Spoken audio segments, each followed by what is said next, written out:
No dia 10 de dezembro, nessa última quinta-feira, Clarice Lispector, se tivesse entre nós, estaria completando 100 anos de vida. Ela que era contemporânea da Carolina Maria de Jesus. Inclusive, a gente tem um vídeo também sobre a Carolina, que é meu vídeo favorito, então depois daqui, vejam lá também. Elas tiveram vidas completamente diferentes, né? Clarice, hoje em dia, é considerada, né, a segunda Machado de Assis, se é que a gente pode falar assim, da literatura brasileira. Enquanto uma era mulher de diplomata, mulher branca, Carolina Maria de Jesus estava no lixão e era uma mulher negra e tinha 1 milhão de adversidades para lidar. Mas ambas não conseguiram ganhar muita renda com seus próprios livros. Nem mesmo Clarice Lispector, na época, conseguia ganhar muito dinheiro com o seu ofício de escritora. Por isso que, às vezes, vez ou outra, ela ia recorrer a algum jornal para escrever algumas coisas. Mas eu vou falar isso mais adiante. O importante é o seguinte, voltando a Clarice. Eu conheci Clarice quando eu tinha 12, 13 anos, fazendo uma prova de português. E aí tinha, assim, bem no começo da prova, um conto chamado A Tentação.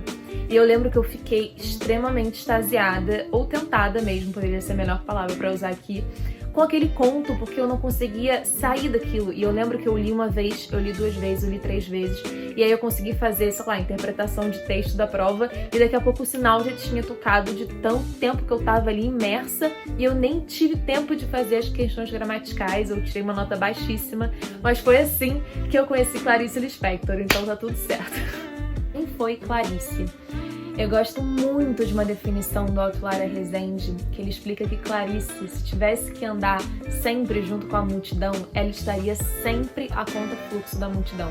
E eu acho que é mais ou menos por aí. Ela era uma forasteira, ela era uma estranha, ela era uma desajustada nesse mundo, sempre foi desajustada. Na verdade, a história de Clarice começa não no Brasil, mas sim na Ucrânia. Clarice era filha de 2 pais judeus refugiados que estavam fugindo da Ucrânia justamente para ir para os Estados Unidos. E eles acabaram chegando no Brasil. Essa história eu não sei bem contar não, mas eu sei que eles foram parar em Maceió e depois ela morou um pouco no Recife e depois aqui no Rio também. Aqui no Rio ela conhece justamente um dos seus principais livros que mudaram a vida dela, que é O Lobo na Estepe. Com 23 anos, ela que sempre escreveu, publica o seu primeiro livro, chamado Perto do Coração Selvagem. E na época foi muito louco, porque esse nome, Clarice Lispector, que na verdade nem era o nome real dela, né? Clarice começou a ser Clarice aqui no Brasil. O nome dela, na verdade, em hebraico, era Shaya, que significa vida em hebraico, mas enfim. Clarice Lispector era um nome que para muitos parecia ser um pseudônimo, muitas pessoas achavam que ela era um homem, ou muitas pessoas acharam até que ela era um bruxo, porque ela usava muito fluxo de consciência, e a galera achava que ela era meio tantando as ideias. Inclusive, um dos principais críticos da época, que era um cara, eu até anotei aqui que eu achei sensacional, era um cara chamado Álvaro Lins. Ele disse que ela tinha uma inteligência andrógena, ou seja, mulheres não poderiam escrever sendo mulheres e serem tão interessantes assim, né? Ela tinha uma inteligência que era andrógena, se passava por homem, muita gente achava que era um pseudônimo e assim ela vivia a vida. Lembrando que Clarice Lispector, assim que ela publica o seu primeiro livro, ela começa a morar nos Estados Unidos, porque o seu marido era diplomata, então a vida inteira ela começa realmente a viajar para vários lugares no mundo. E isso também ajuda muito naquilo que eu falei bem no comecinho do vídeo, de sempre se sentir uma estrangeira e uma forasteira e uma desajustada. A Clarice, ela chega a mandar umas cartas assim pra irmã enquanto ela viajava muito com seu marido, dizendo-se esgotada e extremamente depressiva. Ela dizia: procuro fazer o que se deve fazer e ser como se deve ser, e me adaptar ao ambiente em que eu vivo. Tudo isso eu consigo, mas com prejuízo do meu equilíbrio íntimo. Então a Clarice acabou que assim, ela começou a ficar muito triste com as viagens, porque ela tinha que ser aquela mulher perfeita e mãe. Ela nunca teve muitos problemas em ser mãe, mas com essa questão toda de ter que saber todos os talheres da mesa e ser uma mulher de diplomata, para ela que a vida era muito pouca, e ela sentia muita saudade, na verdade, do que ela nem sabia dizer.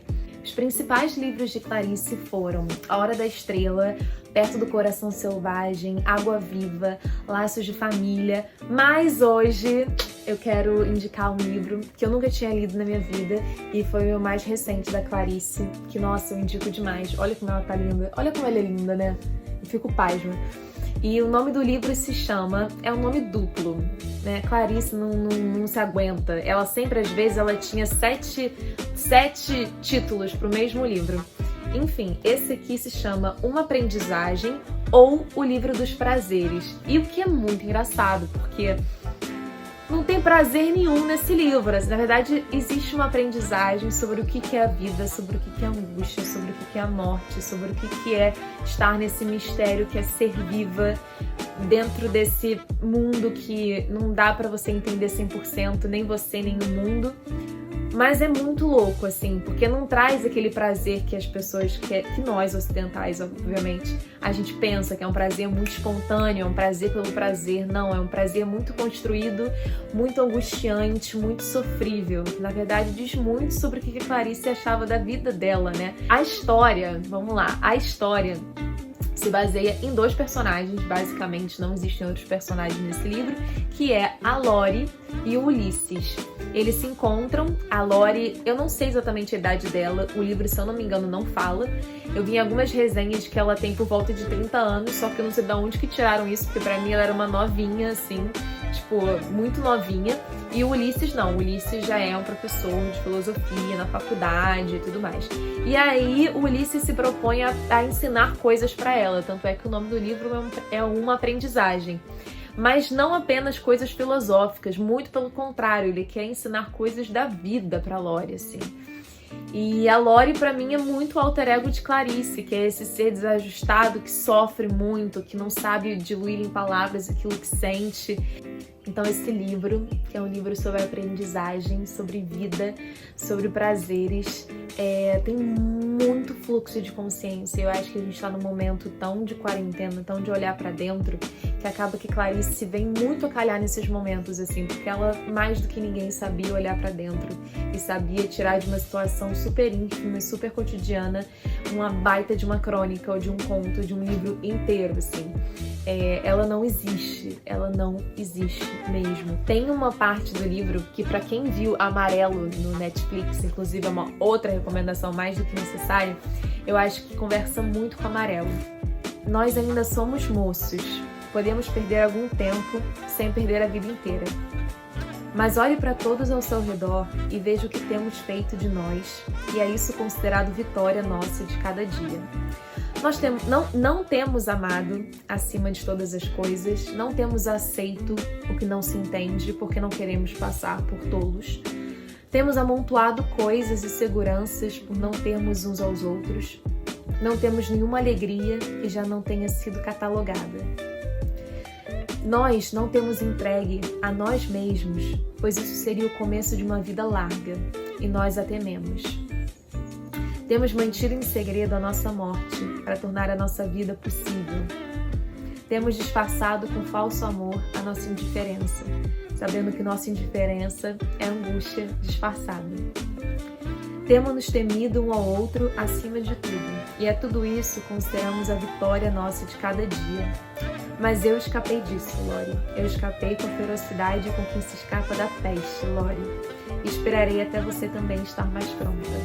No primeiro momento, eu achei o Ulisses, gente, um tremendo de palestrinha, assim, uma pessoa muito chata que queria ensinar tudo pra ela. Eu fiquei, garoto, se toca, pelo amor de Deus, todo mundo aqui tem pra trocar. Mas não, depois eu fui entender que realmente eu não posso ser anacrônica e achar que o Ulisses era um palestrinha. Ele era um palestrinha, mas ele era um palestrinha do bem, assim, e querendo ou não, eu acho que ele era um alter ego de Clarice mesmo. Esse livro, uma coisa muito importante de falar, esse livro ele já tá feito. O filme sobre ele foi veiculado numa mostra nesse ano, acho que foi em novembro. Eu perdi essa data, eu perdi completamente essa estreia. Só que ele, se eu não me engano, vai ser veiculado no ano que vem também. Então qualquer coisa, qualquer novidade eu ponho aqui também. E uma coisa muito interessante que eu não sabia, Fernanda Montenegro, sobre esse livro, ela diz que a Lori, ela foi a única personagem que ela queria ter atuado no cinema e ela não fez. Fernanda Montenegro. Então, quer dizer, gente, falei muito, mas não falei o suficiente, eu acho, porque Clarice, ela não se esgota, assim. Eu amo que ela super não se achava popular, porque ela se achava hermética e muito difícil de ser compreendida, mas na verdade existem almas que se tocam com Clarice e outras almas que não se tocam com Clarice. Ela mesma já dizia isso, né? Na última entrevista que ela deu antes de morrer, na única entrevista que ela deu pra TV aberta, pra TV fechada da época, ela diz muito isso, que às vezes uma adolescente de 13 anos entende ela e um professor de literatura faz altas dúvidas, que não faz altas perguntas pra ela que não entende nada sobre o livro. Então a Clarice, ela tá preocupada não com público-alvo específico, mas com o ser humano mesmo, assim, com o que há de mais interior dentro de nós e que junta nós todos, né? Uma angústia insuportável, que é estar vivo e aprender coisas e ter prazeres com isso tudo, sabendo que a angústia vai estar sempre do nosso lado e não adianta a gente ficar fugindo dela, né? Porque ela tá aí e ela faz parte, e ela é nossa também, e ela constitui quem a gente é. Enfim, gente, um beijo com essa bonita. Olha como ela era linda. Ela era tudo pra mim. Ela é tudo pra mim. E é isso, gente. Minha indicação agora de Natal é esse livro lindo, Uma Aprendizagem, ou o Livro dos Prazeres, da Clarice. Beijo, fique com Deus, fiquem em casa. E é isso. Quer dizer, suponho que entender não é uma questão de inteligência, de fim de sentir, de entrar em contato.